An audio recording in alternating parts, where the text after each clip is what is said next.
صباح الخير عليكم، يا رب تكونوا كلكم بخير وكل سنة وانتم طيبين. النهاردة قلت قبل ما اصور لكم المطبخ وتشوفوا منظره اصور لكم الشمس كده وهي طالعة شكلها حلو قوي. انا امبارح كنت يعني تعبانة شوية، ما قدرتش اعمل المطبخ وكنت عاملة غدا، كنت عاملة فرخة في الفرن.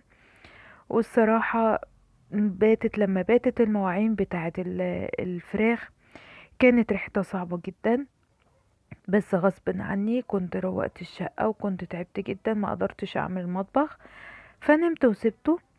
وقمت كده انا ناسية اللي انا ما عملتوش، قمت كده يعني اشرب مية، فشميت ريحة مش قوي يعني وزعلت قوي، افتكرت مطرح عظم الفراخ وكده عامل ريحة مش حلوة. فلقيت نفسي قايمة كسلانة بسبب شغل البيت امبارح، فتعبت شوية، قلت بقى ايه، ما ينفعش اللي انا اسيبه طبعا. فقمت اتشجعت كده وقلت اعمل الفيديو معاكم، وبالمرة لو اي واحدة وراها شغل في المطبخ تقوم بقى تتنشط وتعمله معايا. اول حاجة انا بعملها بفضي الحوض عشان اقدر اغسل المواعين. جبت كيسة وبحط فيها اي قمامة يعني عايزة تترمى لحد لما الحوض يفضى خالص، وابدأ بقى اللي انا ايه، اغسل المواعين كلها. انا بحب اشغل المواعين مية سخنة يعني على قد ما اقدر استحملها، ومليت ميه في كل حاجه كده لان طبعا مواعين من امبارح، فايه يعني الحاجه جمدت شويه محتاجه اللي هي تبوش. انا مش عايزاكي تضغطي نفسك، كل حاجه هتتعمل بس واحده واحده. يعني بالنسبه لشغل وتنظيفات رمضان، انا بقالي حوالي شهر بالظبط بشتغل في البيت. ليه بقى شهر؟ هقول لكم ليه. اول حاجه عملتها نزلت اللي انا اشتري قماش للانتريه بتاعي.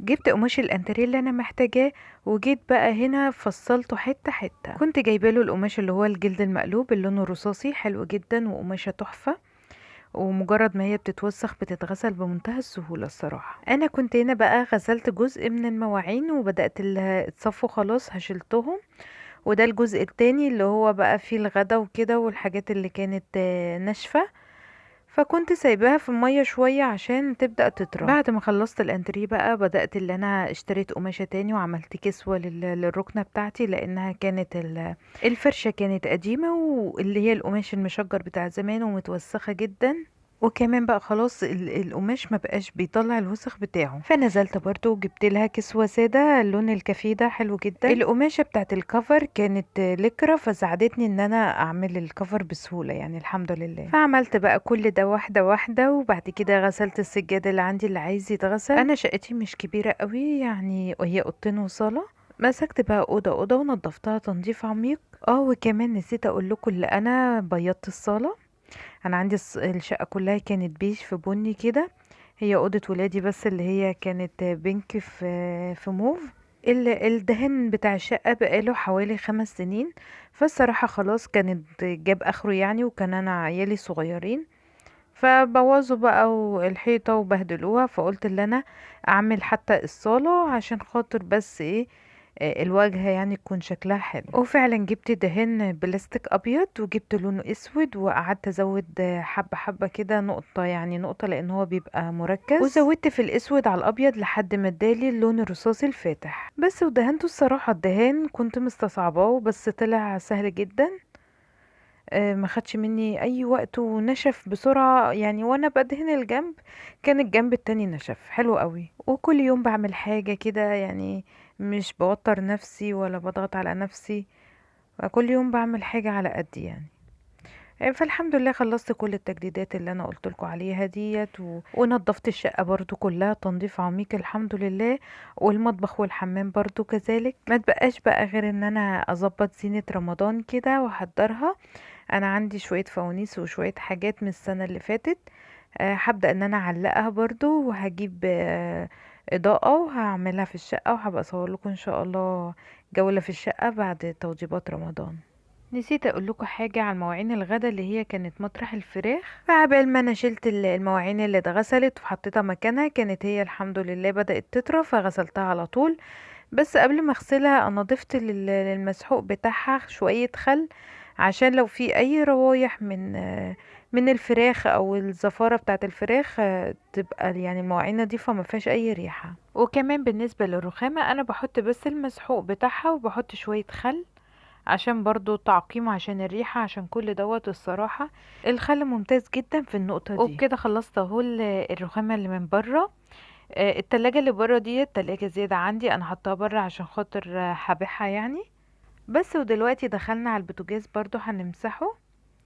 امبارح كنت عاملة للولاد شوفان باللبن، ففار ونزل على البوتاجاز. انا برش على البوتاجاز خلطة فيها خل وصابون سائل، وبكملها مية، وبعملها للبوتاجاز وللحوض كمان بتاع المواعين. هرش وهمسح بس، مش هشيل اي عيون ولا حاجة، لان انا عاملة تنظيف عميق له كله. وبس الصراحة لسه فاضلة عيون البوتاجاز ده قديم، فيعني تعب وجاب اخره كتر خيره. فلسه فاضله عيون البوتاجاز، عايزه اخدها مع نفسها كده واعملها ان شاء الله. زي ما بقولكوا انا مش باجي على نفسي، واحده واحده وبعمل حاجتي كده. بقى كانت المواعين دي كمان خلصت، هبدا اللي انا ارصها في اماكنها. وما بقاش عندي غير اكتر حاجه مش بحبها، هو غسيل الازايز وملوها. بس زي ما بقولكوا كل حاجه بتخلص واحده واحده. انا الحمد لله يعني، انا جوزي قطعلي بس الخشب اللي هو بيبقى موجود تحت ال الانتريه، تحت السفنج، بيبقى ماسك الخشب في الحديد بمسامير. ما عمليش غير اللي انا بقولها لكم دي بس. قطع لي الخشب، لان طبعا تقطيعه بمنشار ما ينفعش، ده كان عايز صاروخ، فانا ما اعرفش استخدم الصاروخ، هو قطعهولي فقط لا غير. مفيش اي حاجة، كل الحمد لله كان معايا ربنا بس، وعملت كل حاجتي. عشان كده بقولك واحدة واحدة هتعملي كل حاجة، ما تقلقيش من اي حاجة. هتظبطي بيتك وهتزينيه قبل رمضان. بس ما تجيش على نفسك، اهم حاجة ما تجيش على نفسك، لان لو جيتي على نفسك هتتعبي وهتنامي ومش هتعرفي تعملي اي حاجة بعد كده. يا فرحتي والشقة نضيفة ومظبطين كل حاجة واحنا نايمين في السرير. فعشان كده بقولكوا واحدة واحدة. الحمد لله يعني، لسه ورانا وقت نعمل بس، والعمايل ما بتخلص يعني، كلنا عارفين. انا هنا بقى كنت خلصت الحمد لله المواعين، واهم من المواعين كنت خلصت الازايز وغسلتها كويس، لانها برضو قلقانة برضو من المواعين اللي كانت ريحتها وحشة دي تكون اثرت عليها، فغسلت كله كويس. وغسلت هنا برضو الحوض، بعمله بالرش اللي انا وريتهولكوا دوت، اللي هو بالخل والصابون بس وميه. والحمد لله بينضف وبيبقى زي الفل. قلت كمان بقى اغسل الفوطه بتاعتي. انا بغسلها بالاريال او بالبرسيل، اللي هو البودره. بغسلها كويس، وبعد كده بقى ايه بحطها على الحوض، وخلاص كده خلصنا. نشفت برضو كل حاجه، وما فاضلش عندي غير الارض السجاده، هبدأ اكنسها. للاسف المكنسه بتاعتي الكهرباء بايظه الايام ديت، عشان كده زعلانه قوي انا عشانها، بس ان شاء الله تتصلح. هنا يا بنات كنت عايزه اخد رايكم في حاجه. انا عندي تحت الحوض انا حاطه التربو، وكمان حاطه الحته اللي هي البلاستيك دي، عشان خاطر لو نزل مني اي ميه ما تبهدليش الدنيا يعني. وحتى بقى بتاعه الاطباق اللي هي صفايه الاطباق، وحتى كل حاجه. فيعني قوليلي رأيكم، انا لو حطيت الستارة دي كده، هل كده مضيقالي المطبخ ولا تداري المنظر ده احسن؟ قوليلي رأيكم، يا ريت يا ريت يعني يا بنات، قوليلي رأيكم في الكومنتات. هل شكلها كده فاضي موسع، ولا الحاجة من تحت شكلها مش لطيف؟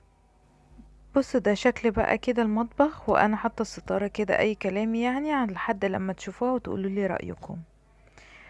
وبكده نكون خلصنا المطبخ مع بعض وتشجعنا. يا ريت تكونوا تشجعتوا معايا، واشوفكم باذن الله فيديو جديد. باي باي.